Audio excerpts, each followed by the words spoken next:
le bendiga. ¿Quién es el que vive? Y al nombre de Cristo. Bueno, damos gracias al Señor por estar un día más en su casa de oración. Hoy domingo, día del Señor, día de resurrección, día de escuela dominical. Y este es el día que hizo el Señor para que nos alegremos y nos gocemos en Él. Bien, sean todos bienvenidos los que no he saludado todavía en esta hermosa mañana, el domingo, después de una noche lluviosa. Ahora tenemos un sol no radiante, pero sí bastante soleado el día, ¿no? Bien, hermanos, vayan buscando, o los invito a buscar en el primer libro de Crónicas, capítulo 29, versículos del 10 al 14, allí sentados, no es necesario que se pongan de pie. La semana pasada, para los que no estuvieron presentes, comenzamos una serie de estudios acerca de las doctrinas de la gracia. Una introducción breve a lo que es la teología reformada, ya que en conversaciones con la pastora y mi persona, pues nos hemos puesto de acuerdo de que hace falta saber qué es lo que nosotros creemos y por qué creemos lo que creemos y en qué nos basamos, que en este caso las escrituras. Entonces, vamos a comenzar ya comenzamos, mejor corrijo, una serie de enseñanzas que se va a titular así: la doctrina de la gracia, como subtítulo, una introducción a la teología reformada. Y habíamos dicho que vamos a basar nuestros estudios en el libro del pastor Gilberto Miguel Rufat, y hago mención de él porque vamos a basarnos en un estudio que él hizo, en un libro que él escribió. Ya le pedimos permiso para usar su material, ¿sabe? Los respectivos derechos de autor para los que vayan a ver este video más allá de nuestra frontera. Entonces él muy amablemente accedió, incluso dijo que hagan con él lo que ustedes deseen hacer. Entonces, bueno, vamos a basarnos en ese libro que consta de 10 capítulos.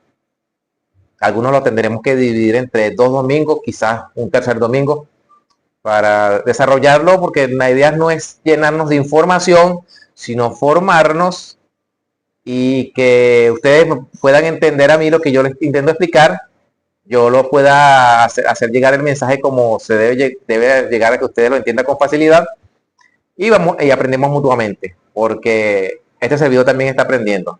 Nosotros no lo sabemos todo, aunque tengamos un antecedente, no quiere decir que lo sabemos todo. Aquí yo estoy desde cero, primera vez que enseño la doctrina de la gracia, estoy desde cero, al igual que ustedes, para escucharme bien en eso.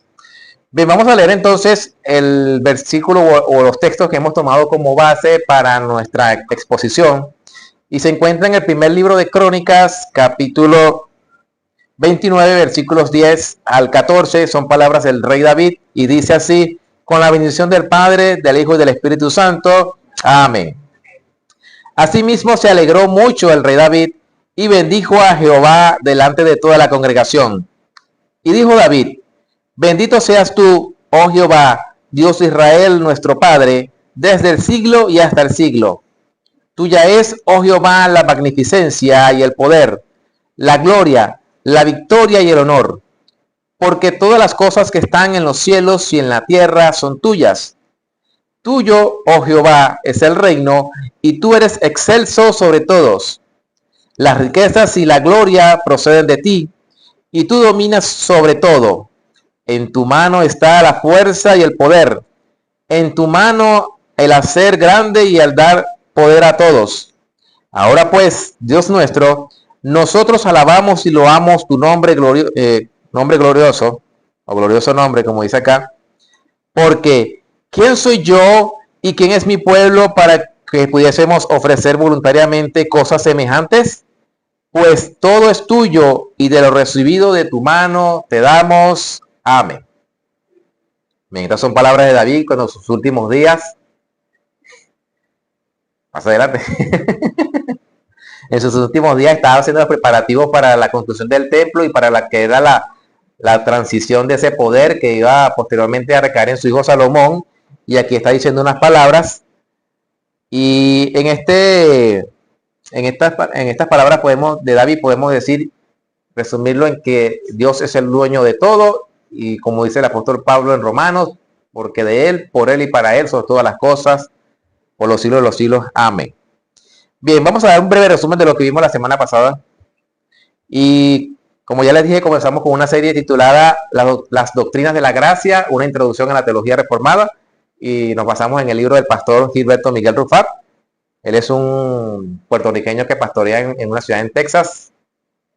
Fue ordenado al ministerio en el año 1996. Es casado, tiene creo que 3 hijos y 4 nietos. Entonces, hablamos acerca de que vamos a tratar de 10 puntos en lo que se conoce como en el acróstico inglés el TULIP. Explicamos un poco nuestro texto base que acabamos de leer, que habla sobre la autoridad de Dios, que de Dios es el Padre de su pueblo, de Él es el poder, de Él proceden las riquezas y de lo que recibimos de Él es lo que nosotros damos. Y dimos una breve introducción a nuestra serie en donde definimos conceptos como la paradoja, que es una aparente contradicción en algunos textos de la Biblia, y dimos como base Romanos 3:28, donde el apóstol Pablo dice: concluimos pues que el hombre es justificado por fe sin las obras de la ley. Pero si vamos a Santiago 2:14, nos dice: hermanos míos, ¿de qué aprovechará si alguno dice que tiene fe y no tiene obras? ¿Podrá la fe salvarle? Es una paradoja. Por un lado, Pablo dice que el hombre es justificado sin las obras de la ley, y por otro lado, Santiago dice que podrá la fe salvarle. Entonces, aclaramos que Pablo habla de ser salvados sin hacer méritos, lo que llamamos obras, y Santiago dice que el que es salvo debe demostrar con sus obras que ha sido salvado, porque hasta los demonios creen en Dios. Los demonios no son ateos, a diferencia de los humanos. Entonces, ¿por qué tocamos el tema de la paradoja? Porque hay textos en las escrituras que aparentemente entran en contradicción y nosotros debemos saber cómo interpretar esos pasajes.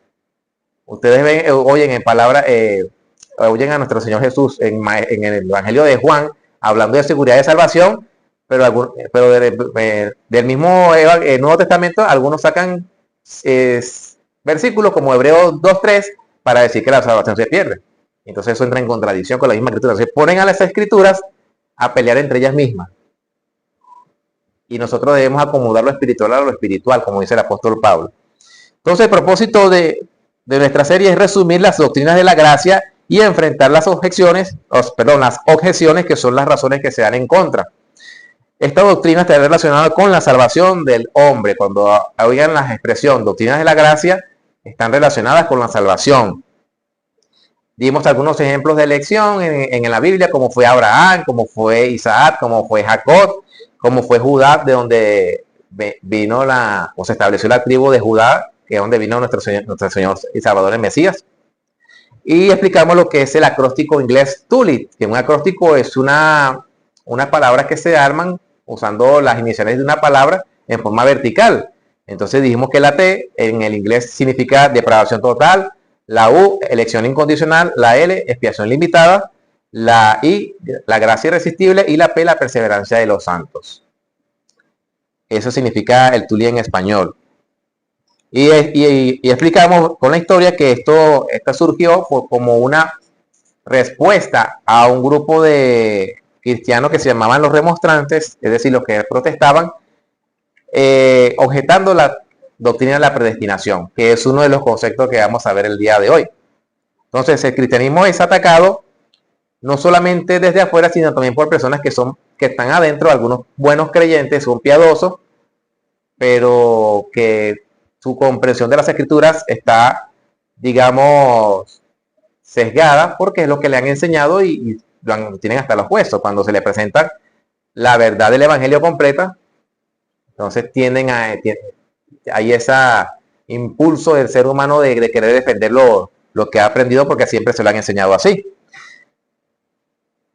Eso por allí. Y también hablamos de que hay algunos apologistas cristianos, apologistas entre comillas, algunos, como le acabo de decir, cristianos sinceros, verdaderos creyentes, pero que inventan tonterías acerca de la doctrina de la gracia.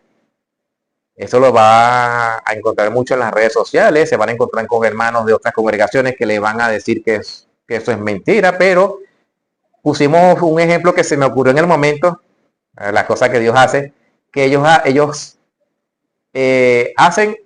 llegan a la conclusión de que algo es malo porque lo han oído de terceros, pero nunca se van a la fuente. Y el ejemplo que pusimos es el del río Guaire. El río Guaire, todo el mundo le puede decir que el agua está contaminada, y es verdad. Pero ¿será que está contaminado desde la fuente? ¿Han ido a la fuente para ver si el río está contaminado? Entonces, cuando nosotros queremos objetar algo, tenemos que ir a la fuente de quién lo dijo. Y eso es un consejo que debemos siempre tener en cuenta. No dejarnos llevar por lo que oímos o el me dijeron, porque a veces sé que me dijeron es una repetición de una constante equivocación. Bien, eso se ve mucho en los púlpitos en las iglesias. Repiten algo que no necesariamente es verdad, pero lo han repetido tantas veces que hasta ellos mismos se los creen. Y hay que tener en cuenta los que decimos, porque nuestro Señor dijo en Mateo 12:36 que de toda palabra ociosa darán cuenta los hombres en el día del juicio. Entonces, cuando decimos algo debemos tener la seguridad de que eso viene de buena fuente, sea en las escrituras, o sea que alguien verdaderamente lo dijo. Y concluimos que es posible conocer la doctrina de la gracia leyendo las sagradas escrituras solamente, es decir, leyendo la Biblia sin prejuicio de ningún tipo, se puede llegar a la conclusión de que la doctrina de la gracia es bíblica, porque eso es otra cosa que dicen algunos pastores en las redes sociales, de que uno llega a la doctrina de la gracia porque oyó un predicador reformado o leyó un libro reformado o escuchó una enseñanza reformada.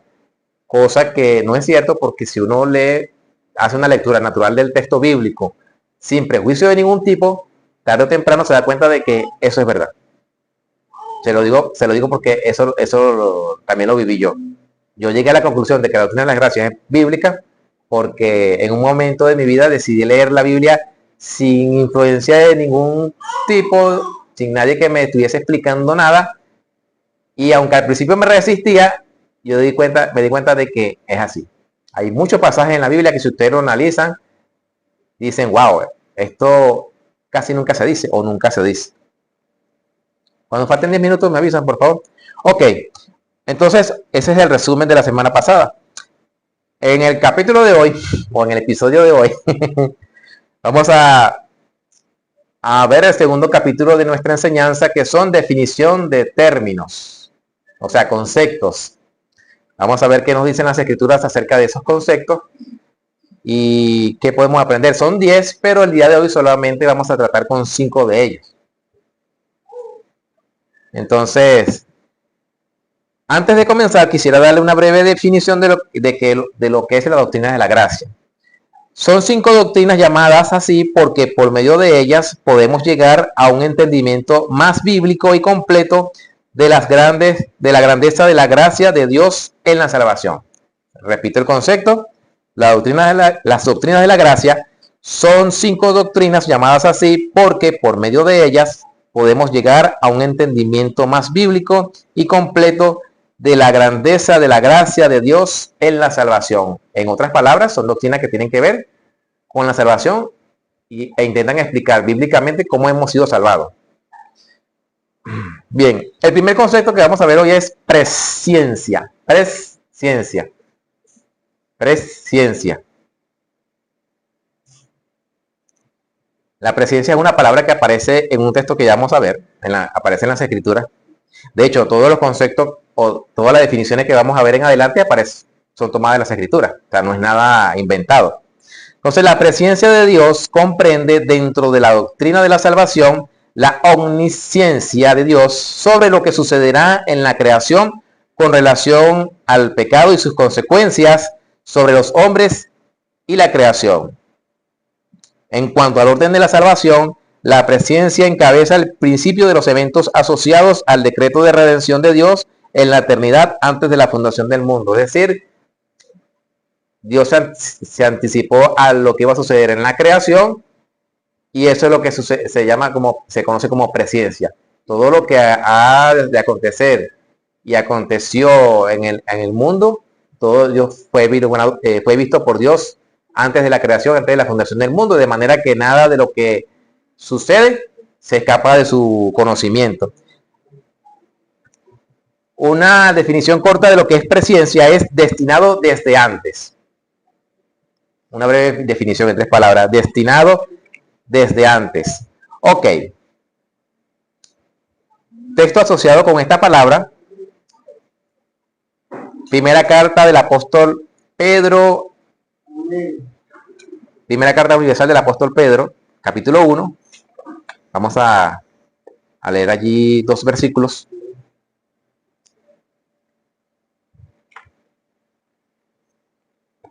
Ajá. Dice así, la segunda.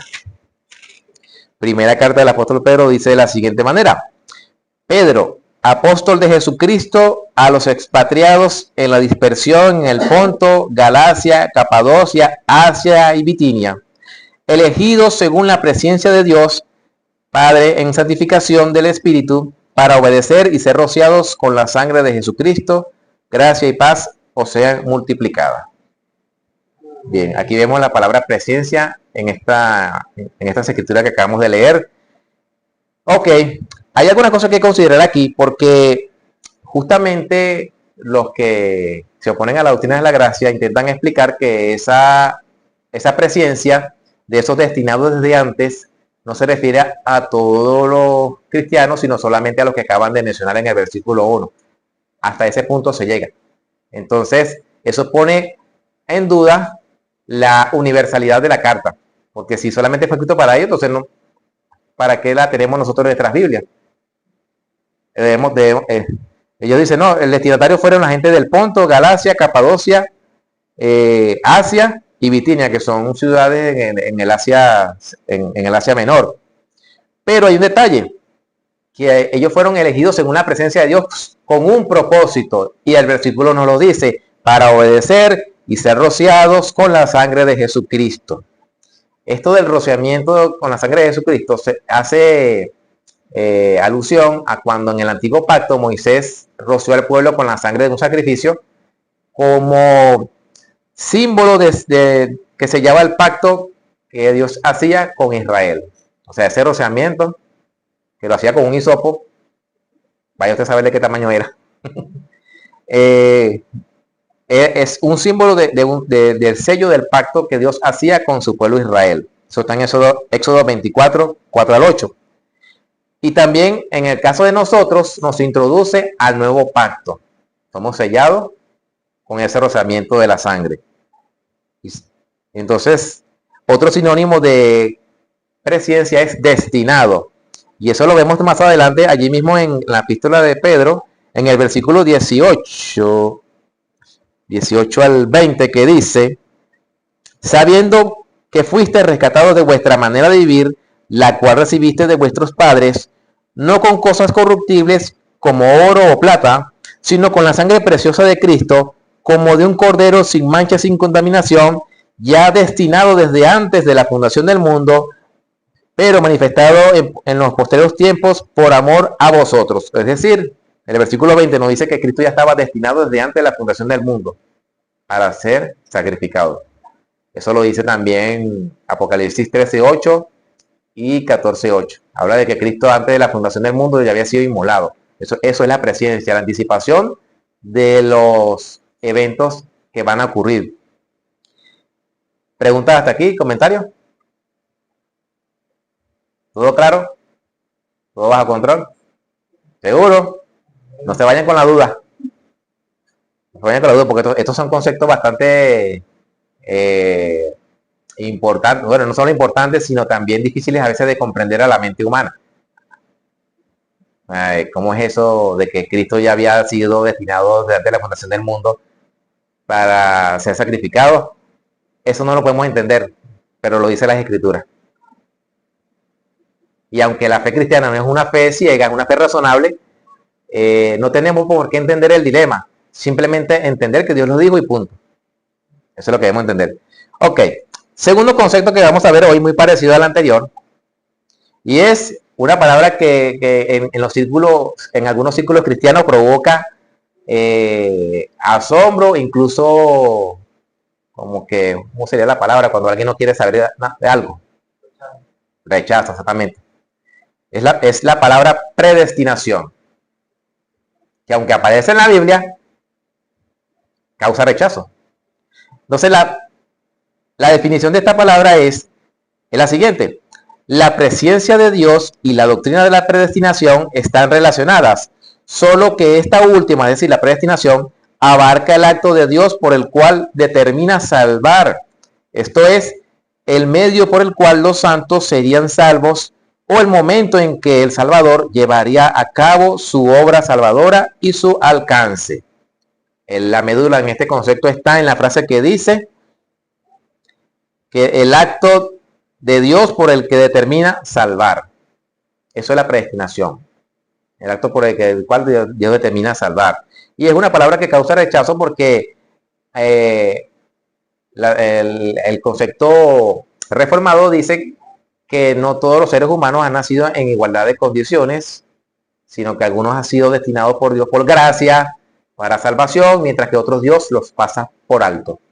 Es por eso que ese concepto causa rechazo. Pero porque dicen, no, pero es que eso es injusto, Dios no es injusto. El asunto está, ¿quién establece el estándar de justicia?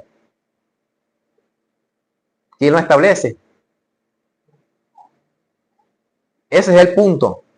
Porque cuando decimos que Dios no es injusto, lo hablamos desde nuestra perspectiva humana, desde nuestro yo, desde los sentimientos. Y aquí no estamos hablando de sentimientos, estamos hablando de un Dios santo. Por eso causa rechazo. Quien establece el estándar de justicia es Dios. Pregunta, ¿podemos decir algo en contra de lo que Él ha establecido? Como le dijo Dios a Job cuando lo estaba interrogando. ¿Dónde estabas tú cuando yo fundé la tierra? ¿Dónde estabas tú cuando yo puse las estrellas en el firmamento? ¿Dónde estabas tú?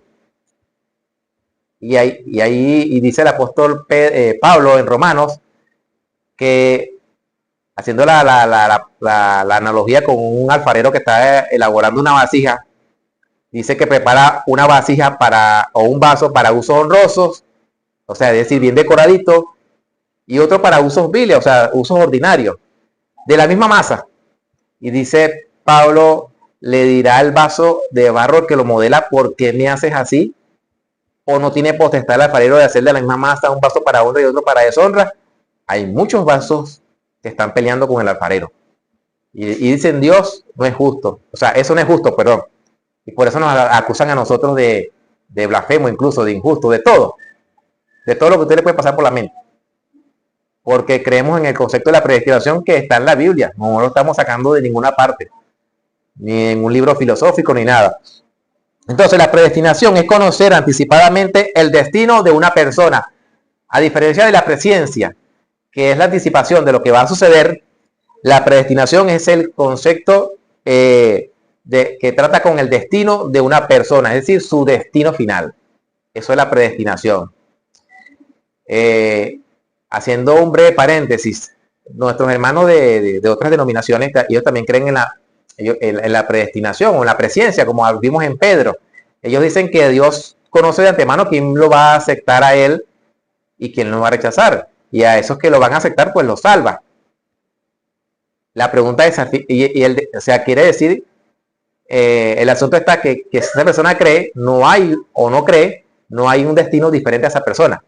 Al final eso es predestinación. No hay un destino alterno. O sea, si Dios vio que alguien va a creer, lo va a salvar y ese es su destino. No hay otro mundo paralelo, haciendo un poco de ciencia ficción, donde nos diga que hay otro escenario posible, ¿no? Es solamente ese, la presciencia y la predestinación. Al final creemos en lo mismo. La diferencia está cómo lo entienden. Esa es la diferencia, cómo lo entienden. Y los que dicen que Dios ya vio conocido de antemano quién le iba a creer y a esos va a salvar, tienen que lidiar con otro problema, que es la pérdida de salvación, porque creen en la pérdida de salvación. Pero si ya Dios sabe de antemano quiénes son los que van a creer y a esos va a salvar, ¿por qué creen en la pérdida de salvación si no hay otro escenario posible? ¿Se dan cuenta de lo interesante que es el concepto? ¿Preguntas hasta aquí? Ok, vamos a ver un par de versos. Uno en Efesios 1, de los más citados cuando hablamos de la predestinación entre nosotros los reformados. Efesios 1 del 3 al 6 y vamos a leer el 11 también. Dice, Bendito el Dios y Padre de nuestro Señor Jesucristo, que nos bendijo con toda bendición espiritual en los lugares celestiales en Cristo, según nos escogió en Él antes de la fundación del mundo, para que fuésemos santos y sin mancha delante de Él, en amor, habiéndonos predestinados para ser adoptados hijos suyos por medio de Jesucristo, según el puro afecto de su voluntad, para alabanza de la gloria de su gracia, con el cual nos hizo aceptos en el amado. Y el 11 dice, en él asimismo tuvimos herencia, habiendo sido predestinados conforme al propósito del que hace todas las cosas, según el designio de su voluntad. Pregunta, a la luz del versículo que acabamos de leer, el versículo 5, ¿cuál es la razón por la cual Dios predestina a alguien? Ahí está la respuesta, versículo 5. ¿Por qué Dios hace esa distinción entre uno y otro? Porque ambos están perdidos. Solo que de uno tiene misericordia y le da la gracia que no se merece, y otro le da lo que se merece, que es la condenación. Esa es la diferencia entre uno y otro. Uno recibe lo que no merece y otro recibe lo que merece. Y Dios es glorificado, porque Dios hace uso de su justicia, su santidad y de su amor. ¿Cuál sería la respuesta? El puro afecto de su voluntad, o como dicen algunas versiones, porque Dios quiso, porque Dios le plació. Esa es la razón por la cual Dios predestina a alguien en Cristo Jesús para que sea salvo. Y Romanos 8:29, que dice que a los que llamó, a estos también predestinó, y a los que llamó, bueno, vamos a leer, siempre tengo cierta dificultad para leer ese versículo. Todavía no me lo aprendo de memoria. Romanos 8:29. Porque a los que antes conoció, también los predestinó para que fuesen hechos conforme a la imagen de su Hijo, para que Él sea el primogénito entre muchos hermanos. Fíjense que todos los versículos que hemos leído demarcan o señalan un propósito en la acción.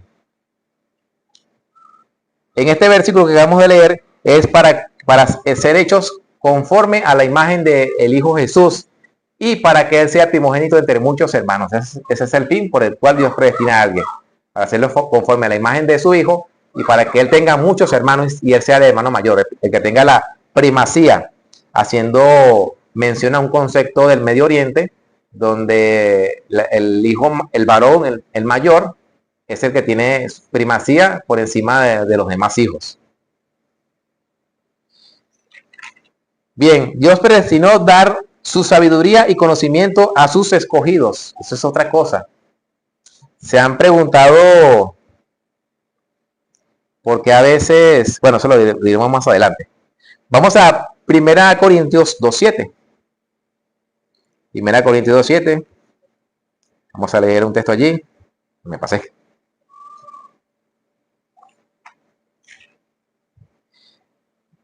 Aquí el apóstol Pablo está haciendo un contraste entre la sabiduría de Dios y la sabiduría del mundo. Y en el 2:7 dice, mas hablamos sabiduría de Dios en misterio, la sabiduría oculta, la cual Dios predestinó antes de los siglos para nuestra gloria, es decir, para nuestra honra.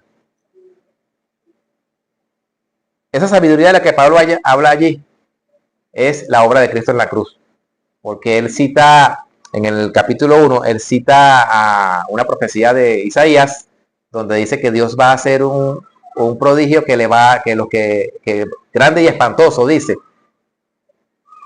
Y ese prodigio grande y espantoso fue la cruz de Cristo, porque dice él mismo allí en ese contexto que para los judíos es tropiezo y para los gentiles es locura. Y bueno, no me voy a adentrar en el contexto cultural de lo que significaba en ese tiempo la cruz, pero era algo deshonroso. Entonces esa fue la sabiduría que Dios predestinó para nosotros desde antes de los siglos. Hay una frase de Carlos Spurgeon que dice, podrás estar en desacuerdo con la palabra predestinación, pero no podrás borrarla de la Biblia. Podrás estar en desacuerdo con la palabra predestinación, pero no podrás borrarla de la Biblia. Y lo que ello conlleva, ¿no? Ahora, si Dios ya predestinó a las personas que serán salvas, y esta es una pregunta que le van a hacer tarde o temprano, si Dios ya predestinó a los que van a ser salvos, ¿para qué evangelizamos?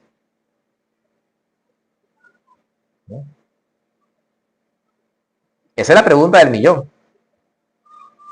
O sea, si Dios sabe quién se va a salvar y tarde o temprano van a venir a salvación, ¿por qué nosotros evangelizamos? ¿Se han hecho esa pregunta o están pensando cómo responderla ahorita?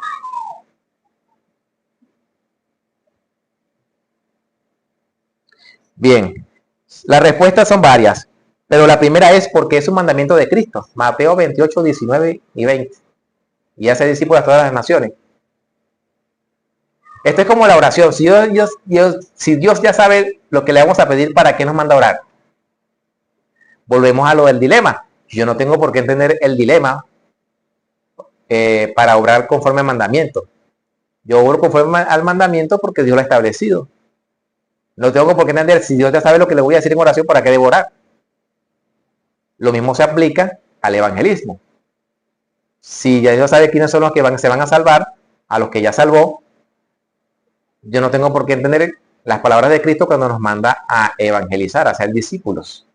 Porque Él lo ha mandado. Una orden de Él, y las órdenes de Él son sí y amén, como las promesas. No hay objeción de ningún tipo. La otra razón por la que debemos evangelizar, o por qué evangelizar, es porque la predicación del evangelio es el medio por el cual Dios salva a los creyentes. Los creyentes no se salvan porque Dios, además de haberlo predestinado, ya van a llegar a la salvación, sino que deben oír el evangelio. Entonces, vayan allí mismo en 1 Corintios 1:21 y van a ver lo que dice. 1 Corintios 1:21 dice, pues ya que en la sabiduría de Dios el mundo no conoció a Dios mediante la sabiduría, agradó a Dios salvar a los creyentes por la locura de la predicación. ¿Cómo son salvados los creyentes? El texto lo acaba de responder. Dígame. Por la locura de la predicación. O sea, nadie se va a salvar sin oír el evangelio. Es lo que dice Romanos 10. ¿Cómo pues invocarán en aquellos de quien han oído? ¿Y cómo creerán si no habrán quien les predique? Fíjese, el mismo autor, Pablo, en Corintios, es el mismo de Romanos. Diga, pastora.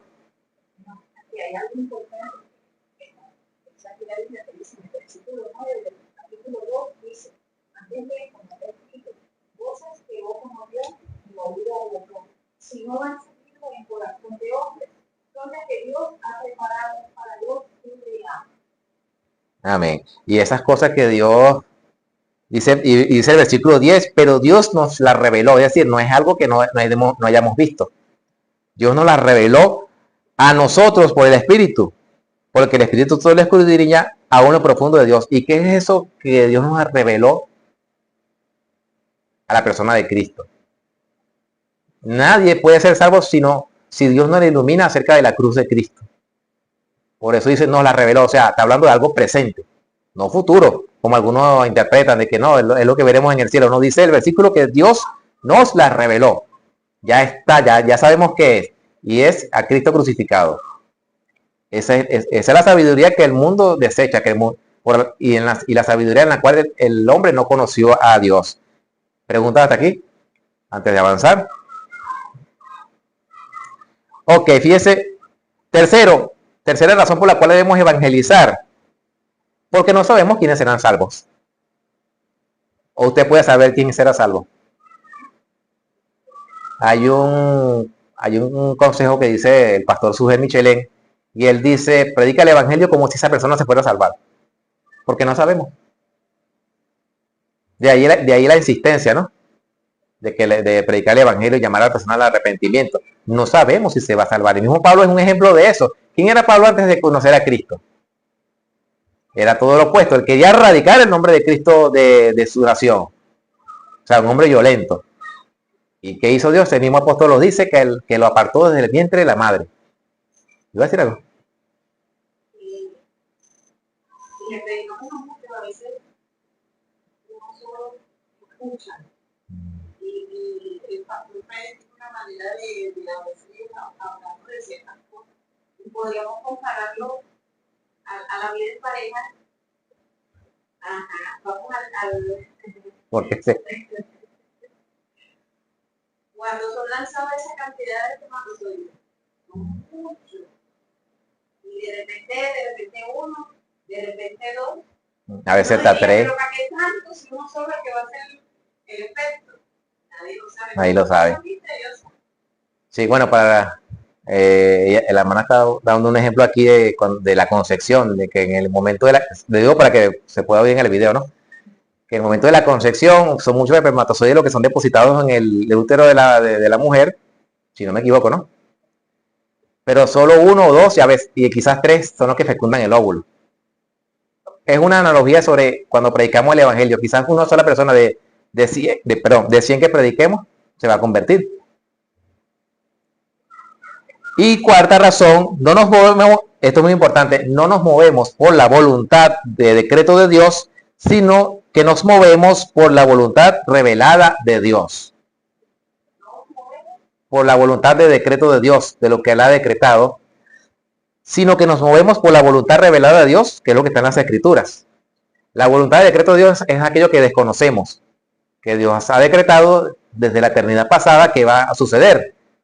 No nos movemos por esa voluntad porque no la conocemos, pero conocemos la revelada, que es la que está en las Escrituras, que es la que nos dice que hagamos discípulos en todas las naciones.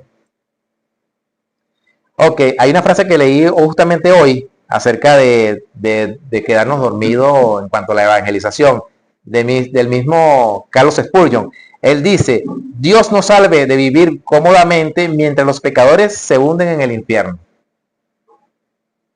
Dios nos salve de vivir cómodamente mientras los pecadores se hunden en el infierno. O sea, a veces uno, cuando se siente seguro o porque se siente seguro en Cristo, tiende a no predicar el evangelio. Y ahí el llamado, que Dios nos salve a vivir una vida así conformista, sino de predicar. Y recuerde que evangelizar no es solamente cuando salimos en grupo, sino también en nuestro entorno. Por eso la importancia de los frutos, de dar fruto como discípulos de Jesús. Ok, vamos al libro de los Hechos para ver un ejemplo de cómo Dios salva a alguien y usa los medios que sean necesarios para llegar a esa persona que ha sido salvada. Porque como ya hemos visto,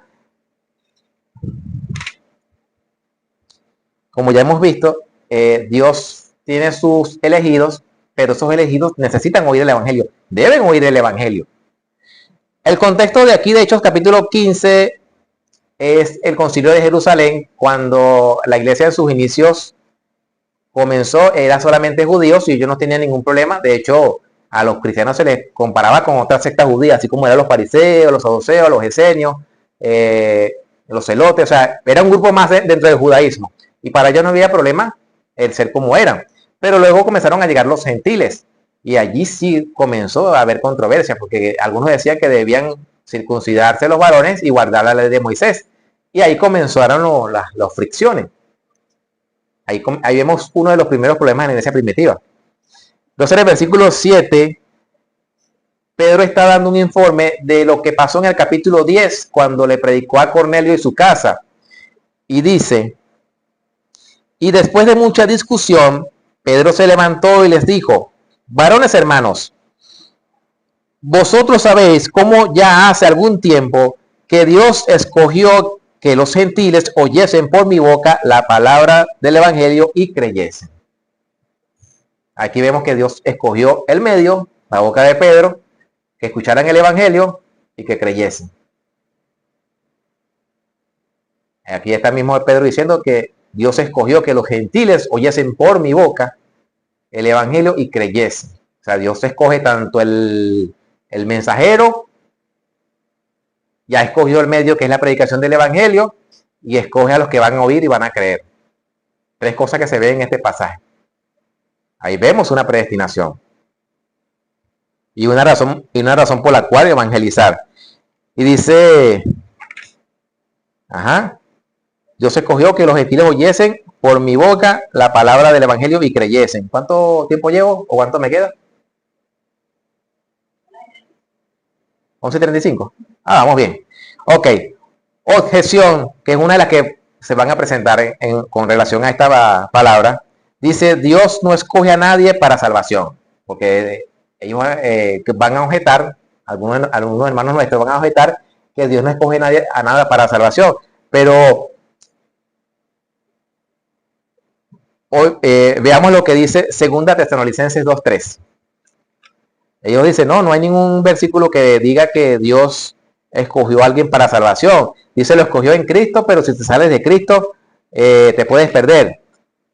Pero vamos a ver qué dice 2 Tesalonicenses 2:13. A ver si apoya esa postura de que Dios no escoge a nadie para salvación. Ok.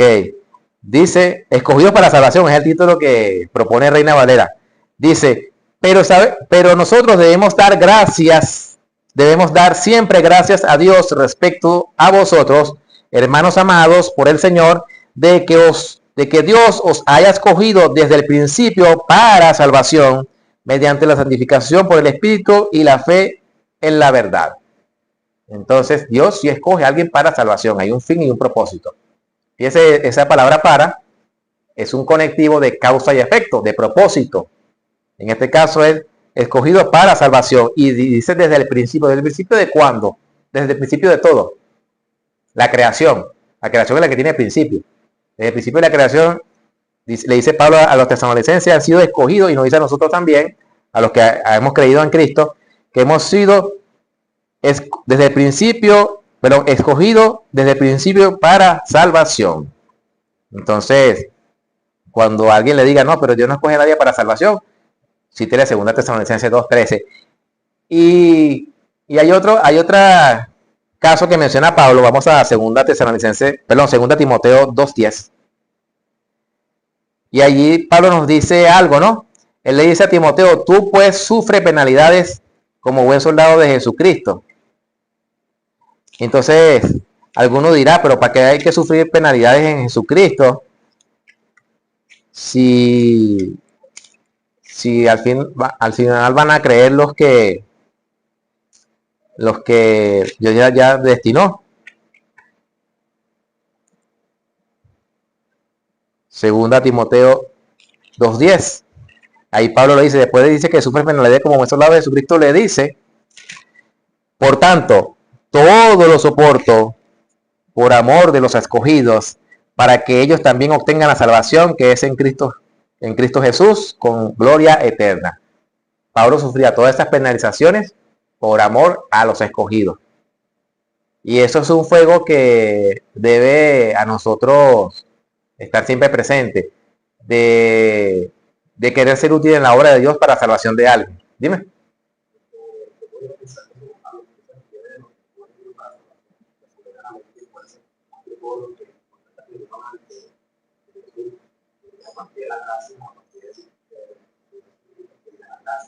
Uh-huh. Uh-huh. Uh-huh. Esa es otra objeción.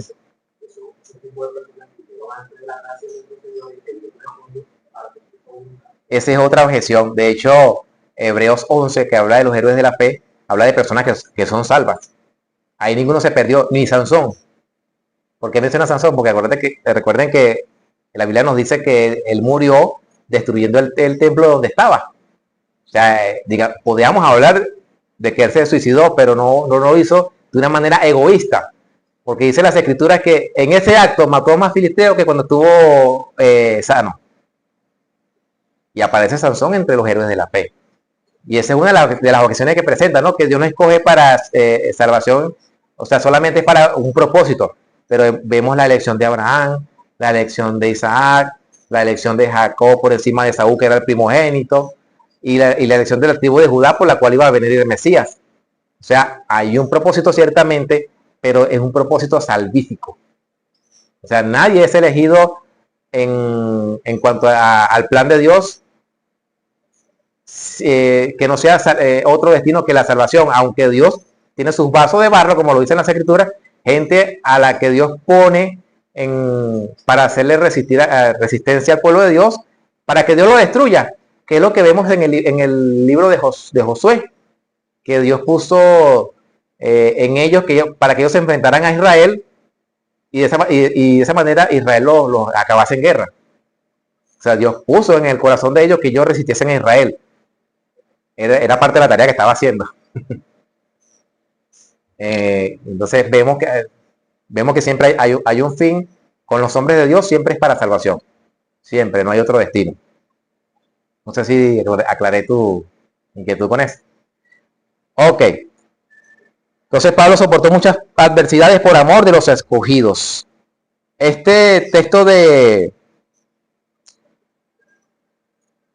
2 Timoteo 2:10, la parte final dice, para que ellos sean salvados, obtengan la salvación que es en Cristo Jesús con gloria eterna. En la Biblia de las Américas, esta parte dice que está en Cristo Jesús y con ella gloria eterna. Ok. Tercer concepto es la elección. Ese es el tercer concepto. La elección. Presciencia, conocimiento anticipado. Predestinación, fijación de un destino. Y la elección es el siguiente.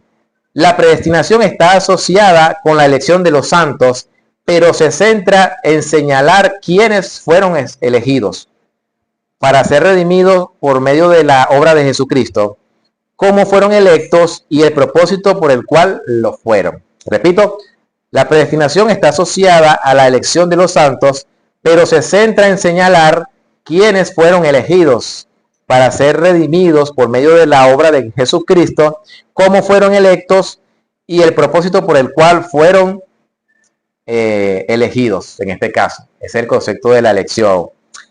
¿Ustedes se han preguntado alguna vez por qué la mayoría de las iglesias cristianas evangélicas, la membresía, vamos a decir un 80%, y tal vez me quedo corto, en las iglesias sanas, ¿no? Las que realmente son iglesias de Dios? La mayoría de los asistentes o de su membresía somos gente de la clase social media baja hacia abajo. Es decir, los pobres. ¿No se han hecho esa pregunta?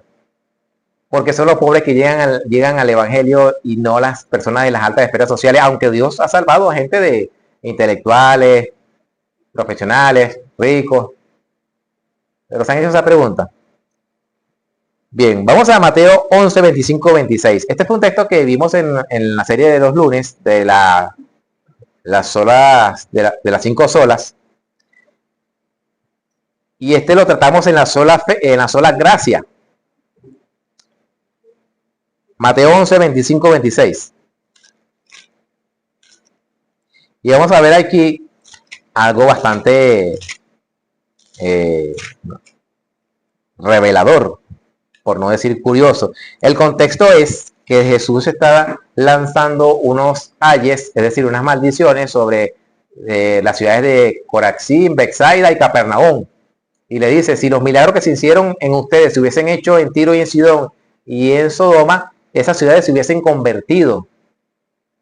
Pero esos milagros fueron hechos allí en esa ciudad y ellos no se convirtieron. Y Jesucristo le dijo, si esos milagros que se hicieron acá se hubiesen hecho en esas ciudades, ya se hubiesen convertido en silicio y en ceniza.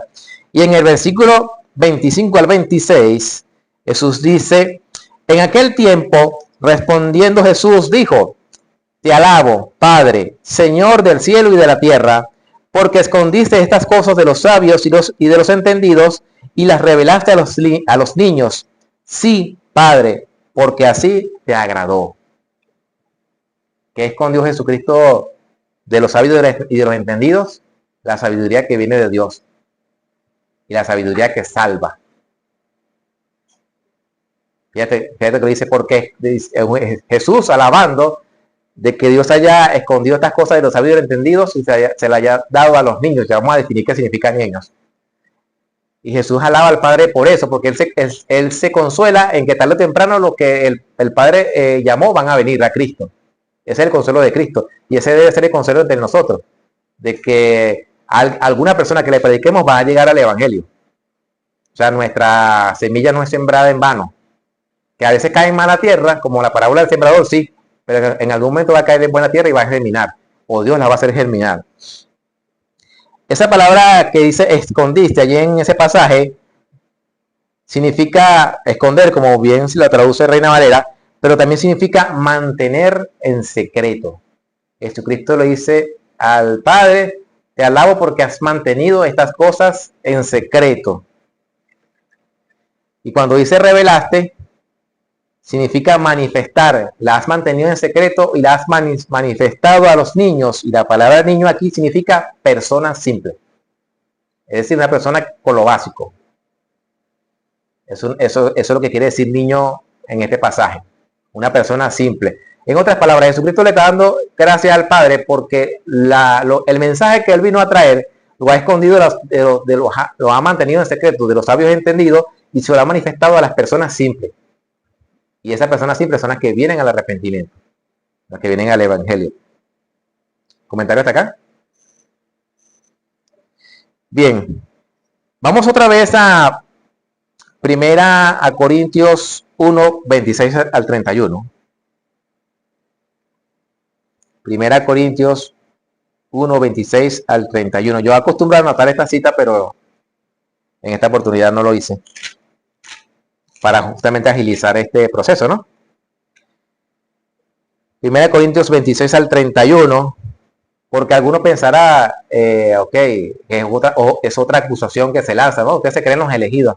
Vamos a ver quiénes son los elegidos a los que Dios ha llamado salvación. Dice, pues mirad, hermanos, vuestra vocación, que no sois muchos sabios según la carne, ni muchos poderosos, ni muchos nobles, sino que lo necio del mundo escogió Dios para avergonzar a los fuertes, a los sabios. Y lo débil del mundo escogió Dios para avergonzar a los fuertes. Y lo vil del mundo y lo menospreciado escogió Dios, y lo que no es, para deshacer lo que es, a fin de que nadie se jacte en su presencia. Mas por Él estáis vosotros en Cristo Jesús, el cual nos ha sido hecho por Dios sabiduría, justificación, santificación y redención, para que, como está escrito, el que se gloría, gloríese en el Señor. ¿Quiénes son las personas que Dios ha escogido para salvación? A lo que la sociedad desecha.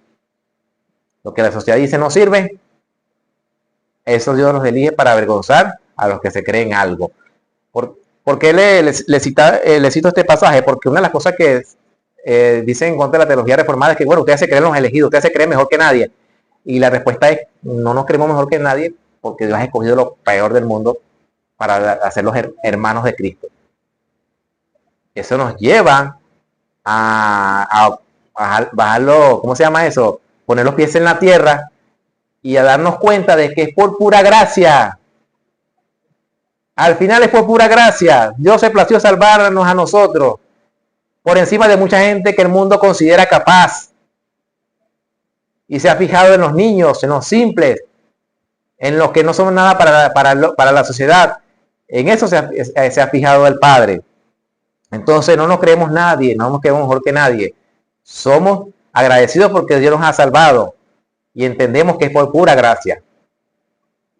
Bien. Santiago 2:5 dice ese versículo, hablando de las amonestaciones contra la parcialidad, de que si entra un rico en la congregación le dan el lugar de privilegio y al pueblo le dice, siéntate por allá. Y le dice Santiago, no hacéis acepción de personas.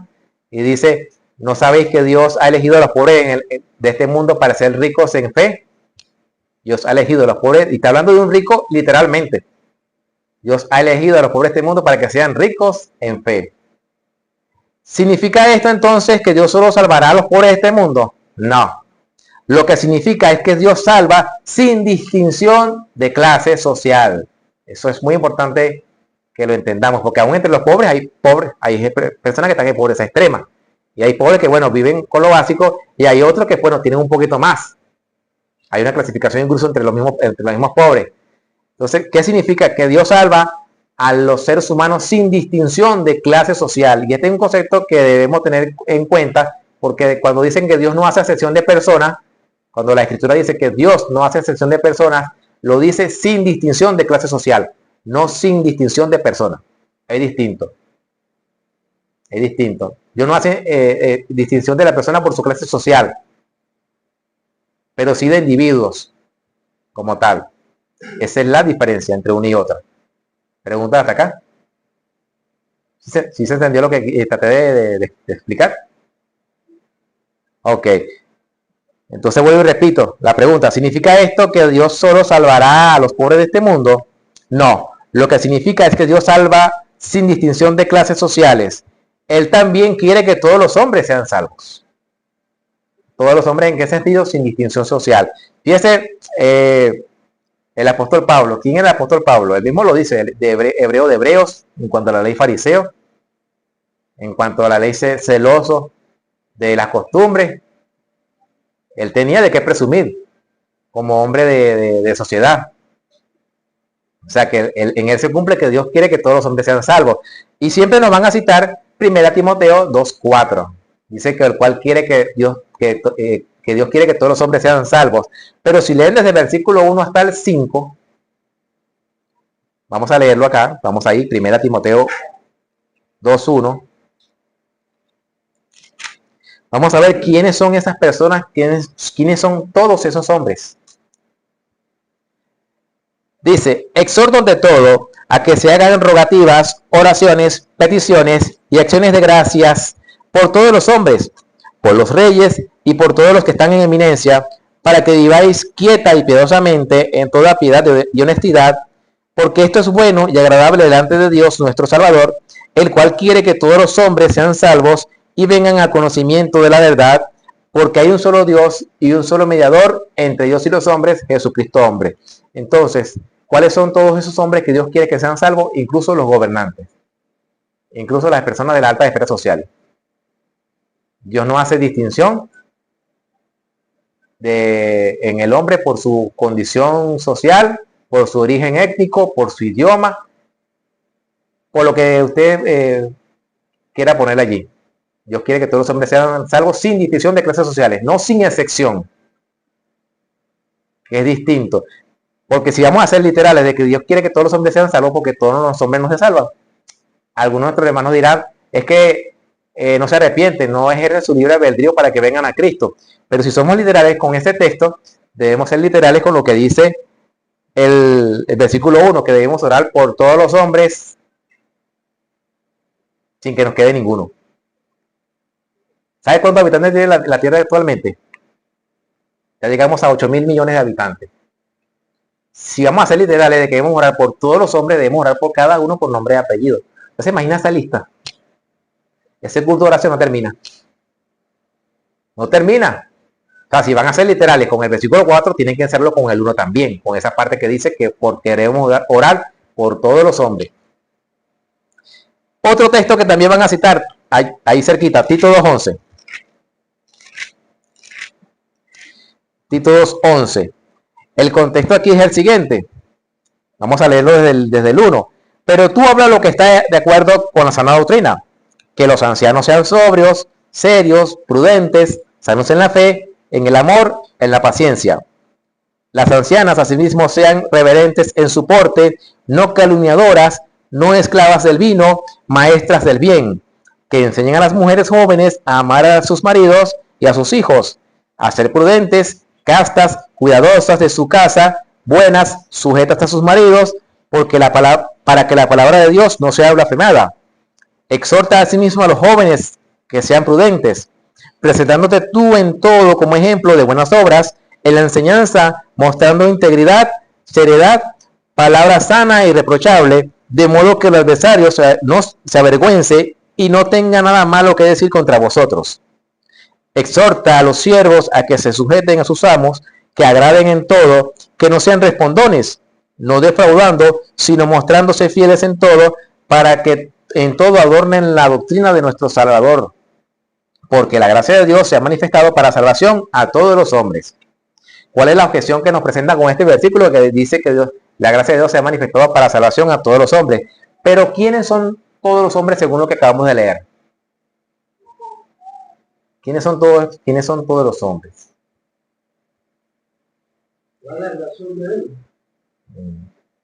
Le voy a hacer... Ok. Le voy a hacer una pregunta. Actualmente o después de la Segunda Guerra Mundial se dio la Declaración Universal de los Derechos Humanos y expresa que el ser humano es igual sin importar su origen, condición social, lengua o nación. A grosso modo eso es lo que dice la Declaración Universal de los Derechos Humanos de la ONU. Eso nos pone en igualdad entre ricos y pobres en ese sentido, de dignidad. Estamos hablando de dignidad, no de posición social. De dignidad, o sea, un indio es tan humano como lo es una persona de clase alta. A eso se refiere. Yo les pregunto, ¿ustedes creen que eso pasaba en el momento que Pablo estaba escribiendo esto? ¿Había esa igualdad en cuanto a dignidad? No la había. Para empezar, la mujer era ciudadana de segunda categoría. No estaban en igualdad con el hombre. Incluso las mujeres en los tiempos de Pablo se casaban prácticamente siendo niñas, antes de llegar a la pubertad. Esa es otra, había esclavitud y eso era algo normal, perdón. De hecho, el doctor César Vidal dice que al esclavo se le llamaba en latín rex, de donde viene la palabra res, para referirnos al ganado vacuno.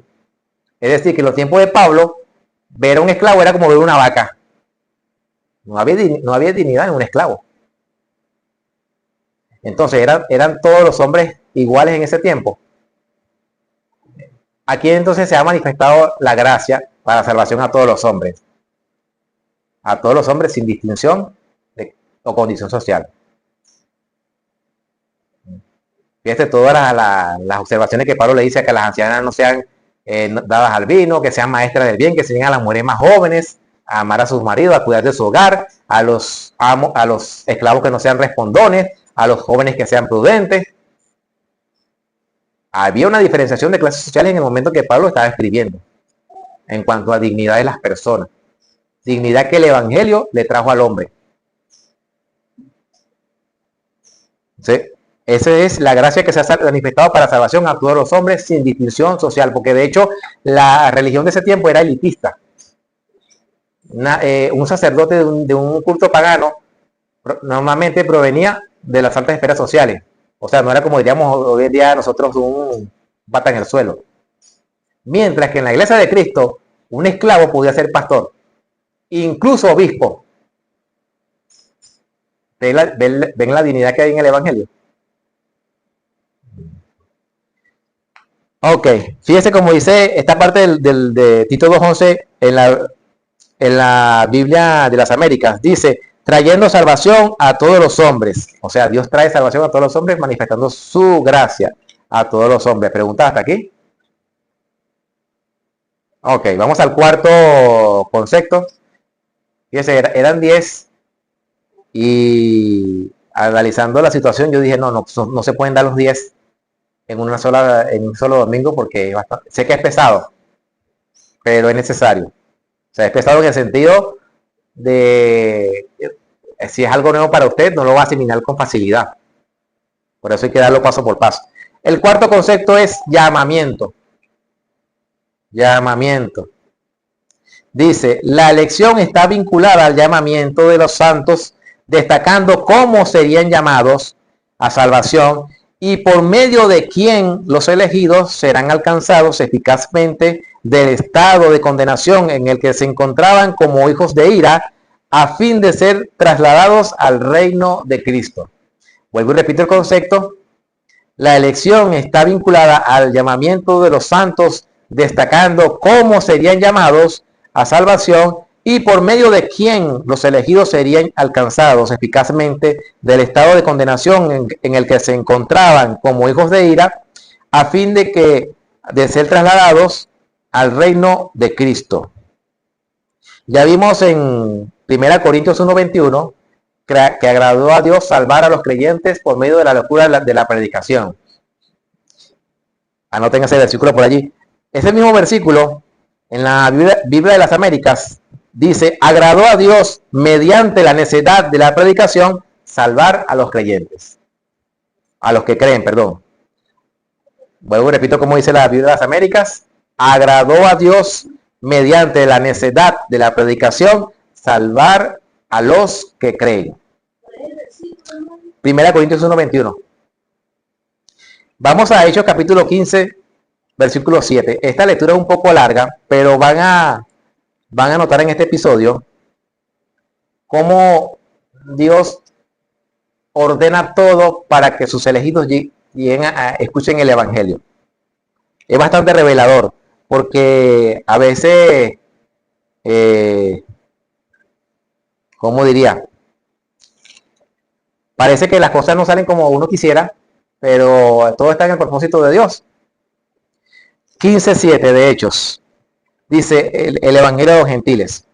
Vamos a leer creo que hasta la parte final. Ya, un momento, estaba en Romanos.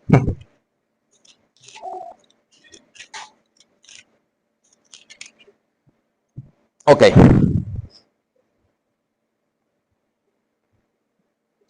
Ah, no, perdón, ese era el mismo que le había leído. Ajá, de cuando Pedro dice que Dios escogió el medio por el cual, pero vayan buscando Hechos 16, que es el que vamos a leer próximamente. Hechos 16, de 6 en adelante.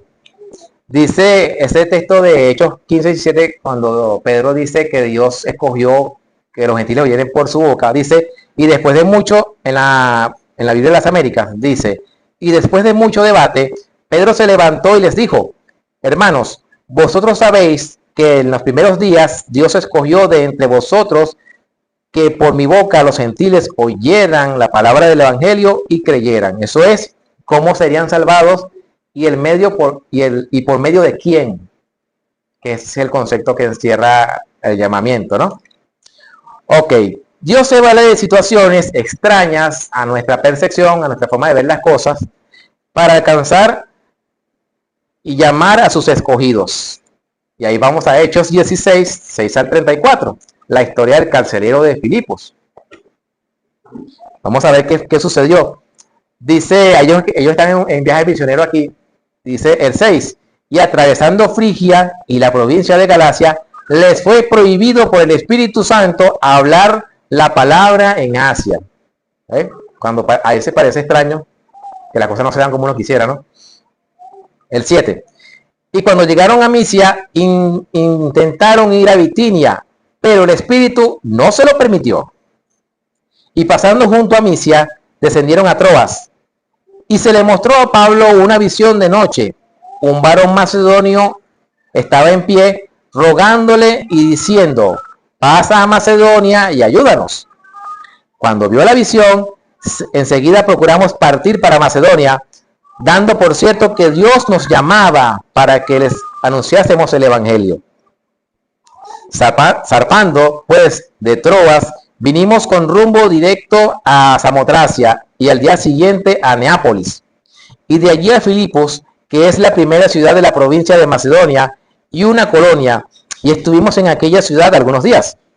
Y un día de reposo salimos fuera de la puerta junto al río, donde solía hacerse la oración, y sentándonos hablamos a las mujeres que se habían reunido. Entonces una mujer llamada Lidia, vendedora de púrpura de la ciudad de Tiatira, que adoraba a Dios, estaba oyendo, y el Señor abrió el corazón de ella para que estuviese atenta a lo que Pablo decía. Y cuando fue bautizada y su familia nos rogó diciendo, ok, vamos a hacer entonces aquí vemos que en este episodio, que Dios elige cómo serán llamados y por medio de quién. En este caso, estaba Lidia allí en ese lugar orando. Dice que Dios abrió el corazón de Lidia para que oyese lo que Pablo decía.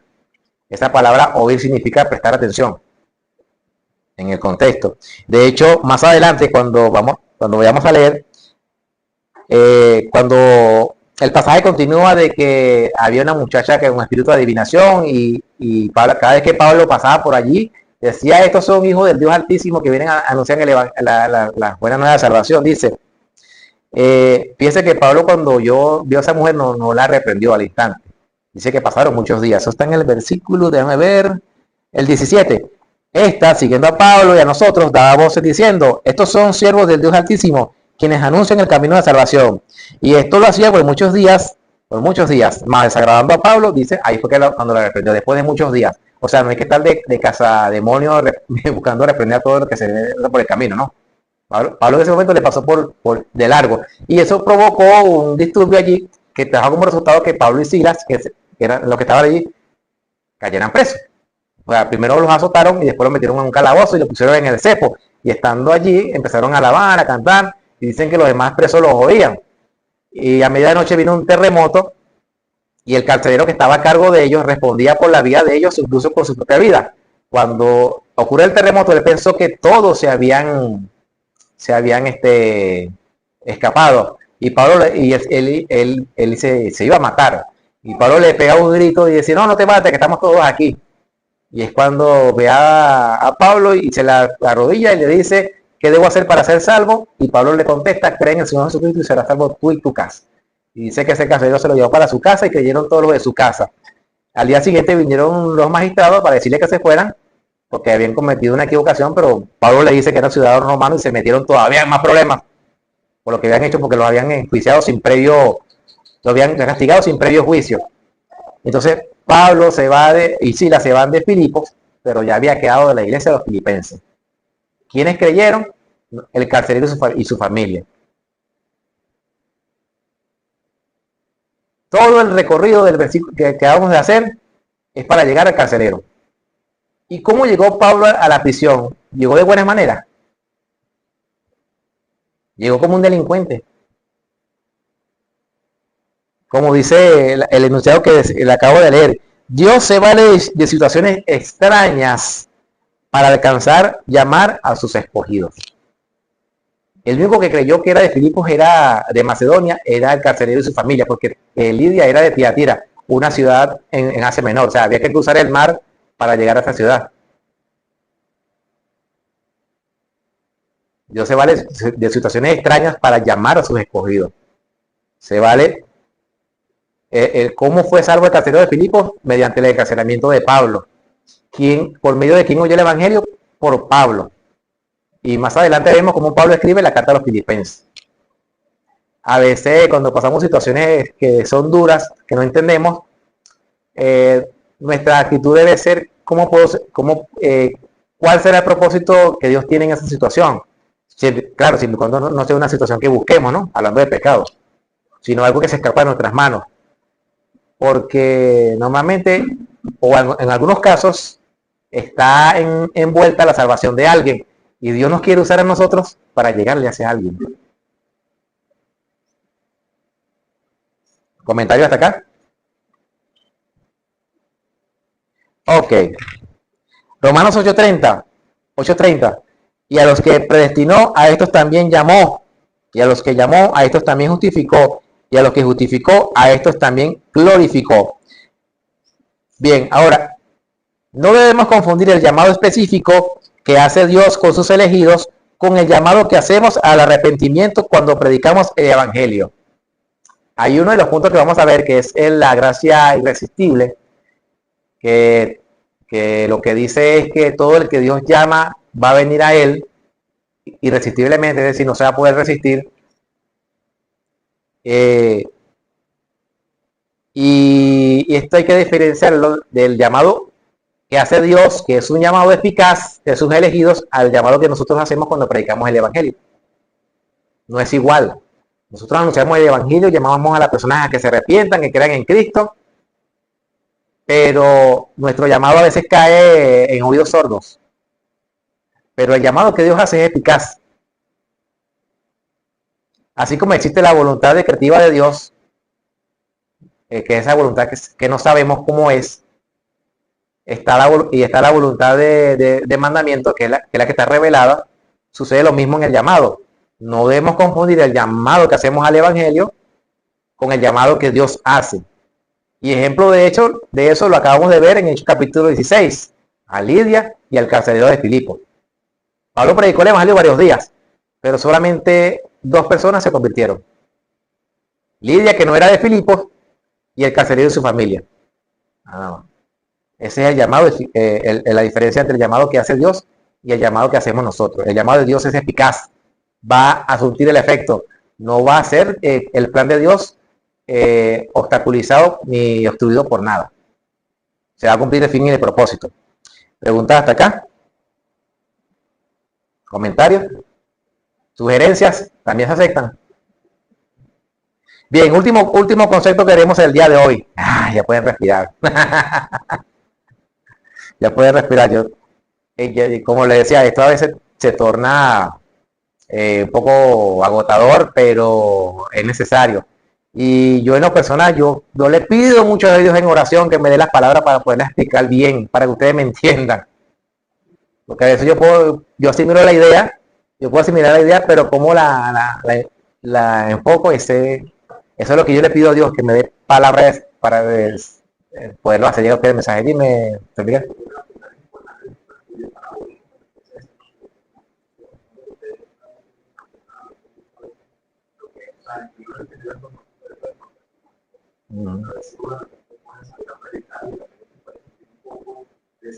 Sí, que no pasa nada.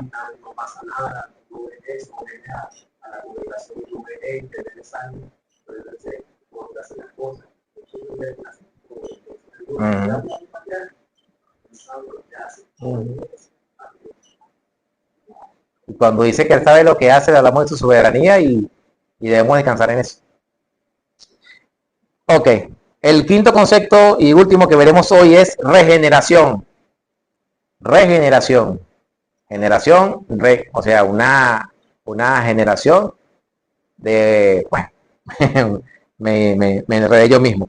Dice, el llamamiento está asociado a la regeneración, pero la segunda, es decir, la regeneración, explica cómo pecadores esclavos del pecado serían redimidos de su condición de condenación, ya que por naturaleza, luego de la introducción del pecado en el mundo, se encontrarían incapacitados para querer y para poder responder al Evangelio. Vuelvo y repito el concepto.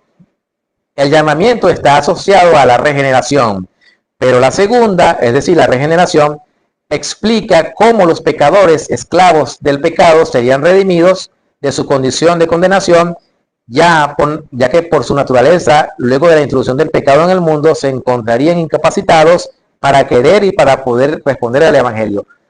En otras palabras, ¿cómo es que nuestra naturaleza pecaminosa es cambiada para que podamos responder al Evangelio? ¿Se acuerdan de Juan 3 cuando Jesucristo le dice a Timoteo, es necesario nacer de nuevo? Y el que no nace de nuevo no puede ver el reino de Dios. Eso es regeneración. A Nicodemo, ¿sí? ¿Cuál dije yo? ¿Ah? ¿Me equivoqué de nombre? ¿A cuál dije? No, dígame en serio. Dije Nicodemo. Fíjate cómo la palabra que usa Jesús es necesario. Es necesario, o sea, es imprescindible. No puede faltar el nuevo nacimiento, nacer de nuevo, regeneración, para poder ver el reino de Dios. ¿Por qué? Porque las escrituras dicen que el hombre natural no percibe las cosas que son del espíritu porque se han de discernir espiritualmente y no las puede entender, porque para él son locura. Segunda Corintios 2.14, perdón, Primera Corintios 2.14. Y en Romanos 8, si no me equivoco, dice que los deseos de la carne son enemistad contra Dios porque no se sujetan a la ley de Dios ni tampoco pueden. O sea, el hombre en su estado natural no entiende las cosas de Dios y no se puede someter a las cosas de Dios porque no puede. Está incapacitado, que es uno de los conceptos que veremos en la corrupción radical. Ok, Tito 3.5. Vamos a ver ese versículo por ahí. Ya no estamos terminando. De aquí no vamos a pasar. Tito 3.5 dice, ¿cómo fue que Dios nos salvó? Dice, ¿lo tienen? Espera un momentito.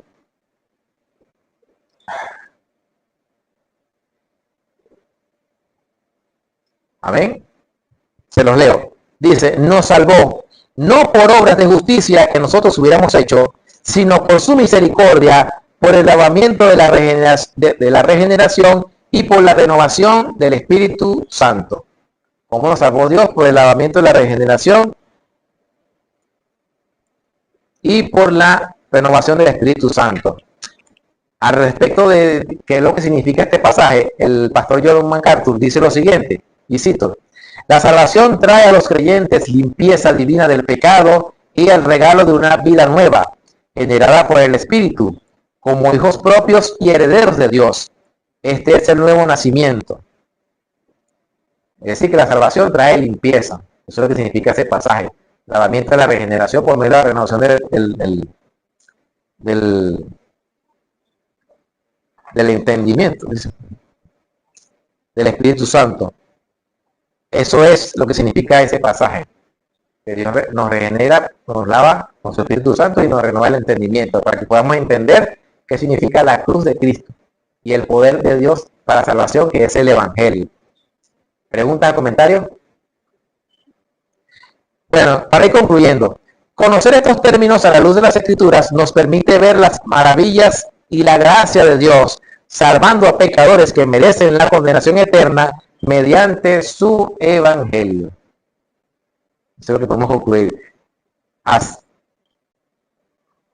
Hacer mediante su Evangelio y hacer un llamado al arrepentimiento.